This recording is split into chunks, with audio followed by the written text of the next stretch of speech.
అన్నిటికీ సమాధానం చెప్పాలనుకుంటున్నావు కానీ నీ గొడ్డలితో సమాధానం చెల్లుబాటు కాదు. ఇది ఆంధ్రప్రదేశ్ రాష్ట్రం, తెలుగువారి పౌరుషం. అవునా కాదా అని మిమ్మల్ని అడుగుతున్నా. అందుకే నేను ఎప్పుడు కూడా దుర్మార్గుల గుండెల్లో నిద్రపోయాను కానీ మంచి వాళ్ళ గుండెల్లో ఎప్పుడు నిద్రపోలా. నేను అనుకుంటే బయట వచ్చేవాడా ఈ జగన్మోహన్ రెడ్డి?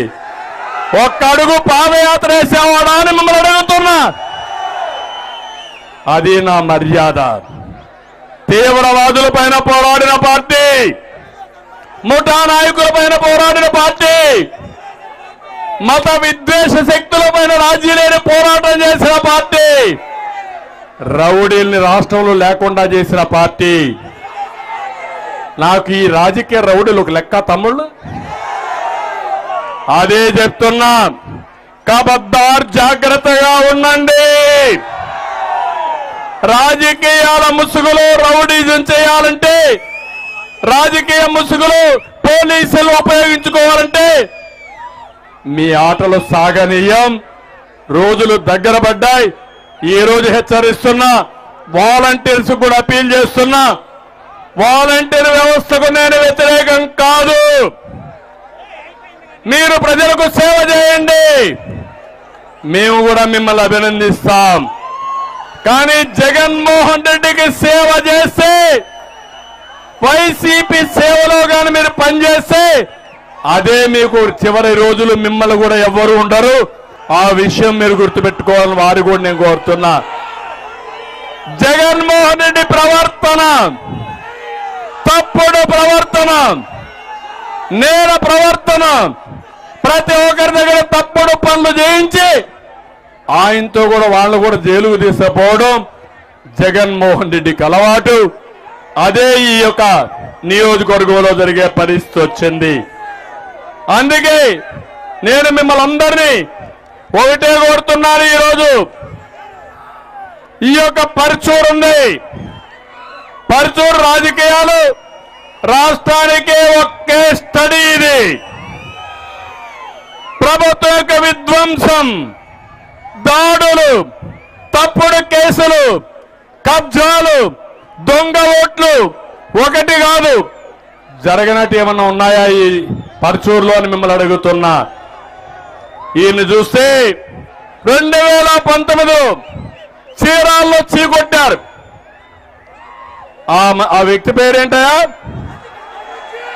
నేను పేరు చెప్పను, నాకు చాలా తక్కువ. అలాంటి వ్యక్తిని ఇక్కడ తీసుకొచ్చి పెట్టాడు. మీరు ఒక పక్క చూస్తే అమరావతిలో ఒక పెద్ద సైకో, ఇక్కడ ఒక చిన్న సైకో తయారయ్యాడు.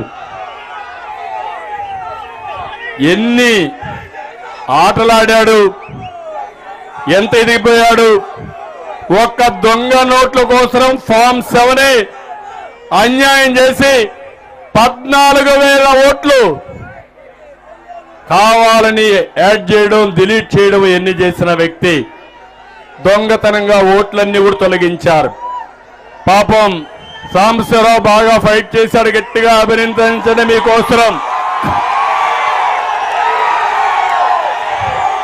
సాంబశివరావుకి ఎప్పుడు నేరాలు చేయడం తెలియదు, హత్యలు చేయడం తెలియదు, దొంగ ఓట్లు చేర్చడం తెలియదు, దొంగతనంగా ఓట్లు తీసేయడం తెలియదు. కానీ హీరో మారిగా దొంగ పైన పోరాడాడు. 3 పోలీసులు సస్పెండ్ అయ్యారు. కొంతమంది ఆఫీసర్లు ఇంటికి పోయారు. ఇప్పుడే కాదు, రేపు కూడా మీ పని అదే. కానీ నేను అభినందిస్తున్నా, ఈయన దెబ్బకు ఆ మంచి ఇంటికి, కథ కంచికి. అవునా కాదా? అయిందా లేదా? అది సాంబశివరావు సత్తా. ప్రతి ఒక్క నాయకుడు ఇదే మాదిరిగా తయారు కావాలి. పోరాడితే ఏది పోదు తమ్ముళ్ళు, పిరికోడైతే మాత్రం. కాబట్టి సైకో ఏమి చెయ్యలేడు. నీ ప్రాణానికి నా ప్రాణం బలిపెడతా అవసరమైతే ధైర్యంగా ఉన్నారా అని మిమ్మల్ని అడుగుతున్నా. పోరాటానికి సిద్ధమని అడుగుతున్నా.